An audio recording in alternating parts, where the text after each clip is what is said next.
ہمارے جامعۃ الرشید کے احباب کو یہ بھی اعتراض ہے کہ بھئی آپ سارے لوگ خاص طور پر وفاق المدارس والے اور دیگر جو بورڈز ہیں تنظیمات مدارس کے، یہ ہمارے پیچھے ہاتھ دھو کر کس لیے پڑ گئے ہیں؟ اور ہم صرف اکیلے بورڈ تو نہیں، اور بھی بہت سارے بورڈز ہیں جو پاکستان میں کام کر رہے ہیں، بہت سارے ایسے ادارے ہیں جو وفاق سے منسلک نہیں ہیں، اپنا کام کر رہے ہیں، آپ ان کو کچھ نہیں کہتے، اور مجمع العلوم الاسلامیہ کے پیچھے آپ پڑ چکے ہیں۔ تو یہ واقعی یہ بات درست ہے جو حضرت مفتی طارق مسعود صاحب اور دیگر احباب، مفتی ابراہیم صاحب اور دیگر کے جو ہم نوائب وہ اٹھا رہے ہیں، یہ بات بالکل درست ہے۔ آپ اگر صرف میں دیوبندی مکاتب کی اگر ہلکی سی آپ کے سامنے بات رکھوں تو آپ دیکھیں کہ ایک پورا سلسلہ ہے تبلیغی نظم کا ہمارے ہاں، چونکہ ان کا ایک کام ہے وہ اپنے طریقے پر کام کرے، وہ وفاق المدارس سے رجسٹر نہیں ہے، وہ اپنی نظم پر، اپنے نصاب پر، اپنی ترتیب پر کام کر رہے ہیں، لیکن آج تک کسی نے ان کے خلاف کوئی بات نہیں کی، کوئی ان کو غلط نہیں کہتا۔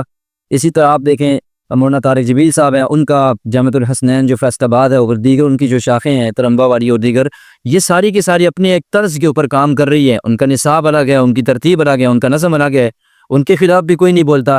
تو کیا وجہ ہے کہ تبلیغی مدارس کے خلاف، مولانا طارق جبیل صاحب کے نظم اور ان کے نصاب کے خلاف، اور بہت سے ادارے مختلف قسم کے ملک کے اندر کام کر رہے ہیں جو وفاق سے منسلک نہیں ہیں، اپنے اپنے نصاب کے طور پر، اپنی ترتیب کے طور پر کام کر رہے ہیں، کوئی ان کے خلاف نہیں بولتا، اور جامعۃ الرشید کا جو مجموع العلوم الاسلامیہ ہے اس کے خلاف جو ہے نا وہ بات چیت کر رہے ہیں، اس کے خلاف آواز اٹھا رہے ہیں۔ ایک بنیادی فرق ہے ان سب کے اندر، وہ سمجھنا چاہیے۔ وجہ یہ ہے کہ آپ کا ایک آزادی کے ساتھ اپنے مدرسے کے اندر، اپنے ادارے کے اندر اپنی ترتیب قائم کرنا، اپنا نصاب پڑھانا، یہ آپ کا ایک حق ہے، اس کو آپ سے کوئی نہیں چھین سکتا۔ آپ کہتے ہیں کہ وفاق کے نظم پر اس کی ترتیب یہ ہماری سمجھ میں نہیں آتی، اس میں جدیدیت کو لانا چاہیے، آپ فلاں فلاں نصاب پڑھانا چاہتے ہیں، آپ کو آزادی ہے، کوئی بھی ادارہ ہو، کوئی بھی فرد ہو، کوئی بھی تحریک ہو، اپنا کام کر سکتی ہے، کوئی اس پر پابندی نہیں لگاتا، ہر شخص کو اس کا اختیار ہے، اور یہ جائز حق ہے ان کا، ہر شخص اس پر کر سکتا ہے اپنا کام، اور لوگ کر رہے ہیں، کوئی ان پر انگلی اٹھا رہا، تو صرف مجموع العلوم الاسلامیہ پر کیوں انگلی اٹھا رہے ہیں؟ تو یاد رکھیں ہم خود ان لوگوں میں کے اندر شامل ہیں۔ جب وفاق سے یہ سلسلہ الگ ہوا تو ہم نے کہا ٹھیک ہے، ایک اچھی اور نئی ترتیب بہترین سامنے آنی چاہیے کہ نصاب میں تبدیلی کی ضرورت ہے، نظم میں، ترتیب میں تبدیلی کی، جدت میں لانے کی اس کی ضرورت ہے۔ ہم نے خود اس کی حمایت کی، باوجود اس کے کہ ہمارے اکابر اور بڑے اس وقت اس کی طرف اشارہ کر رہے تھے کہ یہ سلسلہ توڑ کا ذریعہ بنے گا، افتراق کا، یہ مناسب معلوم نہیں ہو رہا، لیکن ہم تو چونکہ چھوٹے ہیں، ہماری سمجھ میں اس وقت اتنی باتیں نہ آتی، اور مستقبل کے اور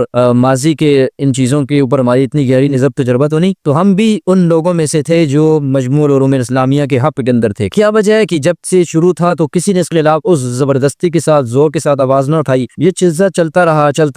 رہا، یہاں تک کہ ابھی اس دور حکومت کے اندر جب اس کو وزارت تعلیم کے تحت رجسٹر کروانے کی بات آئی تو بہت ساری باتیں یہاں سے کھلنا شروع ہوئی۔ یہاں سے آپ سمجھیں کہ کیوں تبلیغی مدارس کے خلاف اور مولانا طارق جبیل صاحب کے خلاف اور دیگر بورڈ جو ہیں ان کے خلاف آواز نہیں اٹھتی، اس کے خلاف اٹھتی ہے۔ تو یاد رکھیں کہ وہ اپنی تعلیم اور نصاب پر توجہ کیے ہوئے ہیں۔ جامعۃ الرشید نے عین اس وقت کے اندر جب ملک کے مستحب اور معتبر بورڈز اور مدارس اور مکاتب اور اسی طرح جو ہے نا اکابر علماء کرام جو مستند لوگ ہیں، جو مشہور اور معروف شخصیات ہیں، ان کے مقابلے میں غیر معروف لوگ، غیر مستند لوگ اور چھوٹے چھوٹے ٹکڑوں میں تقسیم ہوئے اور چند ایک مدارس کے حامل افراد جو ہے نا ان کو اٹھا کر کے حکمرانوں نے اپنے لیے استعمال کیا، اور وزارت تعلیم کے بورڈ سے کہا کہ ان لوگوں کو کوئی پریشانی نہیں، یہ رجسٹر ہو چکے ہیں۔ تو اس سے پتہ چلتا ہے کہ جو اب آپ یہ بات کہہ رہے ہیں کہ بھائی ان کو بنایا اس مقصد کے لیے گیا کہ اس وفاق کو توڑا جائے اور تنظیمات کو توڑا جائے، اور ان کو کسی طریقے سے حکمرانوں کے اس جماعتوں کے اندر، سرکاری بورڈز کے اندر شامل کر دیے، مجبور ہو جائیں، تو وہ تو کر نہیں سکے۔ تو اصل وجہ یہ ہے کہ تبلیغی مدارس والے اپنے نظم پر، اپنے نصاب پر، اپنی ترتیب پر فوکس کیے ہوئے ہیں۔ مولانا طارق جبیل صاحب کے مدرسہ وہ حکمرانوں کا اعلی کار نہیں بنا، تبلیغی جماعت کے اکابرین ان کے مدرسے وقت کے جو حکمران ہیں ان کی پالیسیوں کے اعلی کار نہیں بنے۔ جب وہ نہیں بنے ان کے خلاف کوئی نہیں بولتا۔ آپ کی بنیادی طور پر مجمع العلوم الاسلامیہ کی غلطی یہ ہے کہ حکمرانوں کے اعلی کار بن کر لیکن استعمال ہوئے، اگر آپ استعمال نہ ہو تو یہ سلسلہ ہر ایک کو قابل قبول ہوگا۔ آپ نے ایسے نازو وقت کے اندر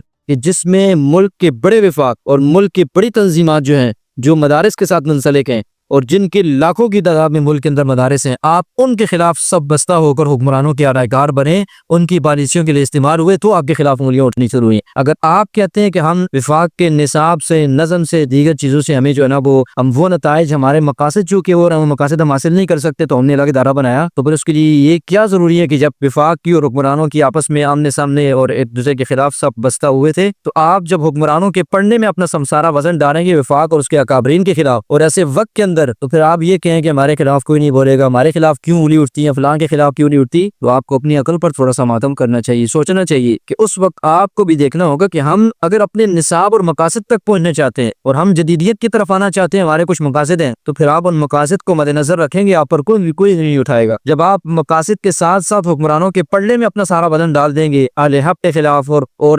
اکثریت کے خلاف اور میجورٹی کے خلاف، تو پھر آپ کیا توقع رکھتے ہیں کہ آپ کے ساتھ کیا معاملہ کیا جائے گا، اور پھر یہ کس بات کی دلیل ہوگی؟ تو یاد رکھیں کہ جب آپ غیروں کے اعلی کار نہیں بنیں گے تو آپ کے خلاف کوئی انگلی اٹھاتا۔ جب آپ غیروں کے اعلی کار بنیں گے، ان کی پالیسیوں کو دوام دینے کی کوشش کریں گے اور اپنوں کے خلاف میدان میں سب بستہ نظر آئیں گے، پھر آپ ضرور عالمی کو کالا نظر آتا ہے۔ تو اللہ تعالیٰ ہمیں اپنی پالیسیوں کو اپنے طریقے سے سمجھنے کی، نہ کہ غیروں کا اعلی کار بن کر اپنے آپ کو چلانے کی اور اہل حق کے خلاف کھڑے ہونے کی، اللہ ہمیں اس سے بچائے و محفوظ فرمائے۔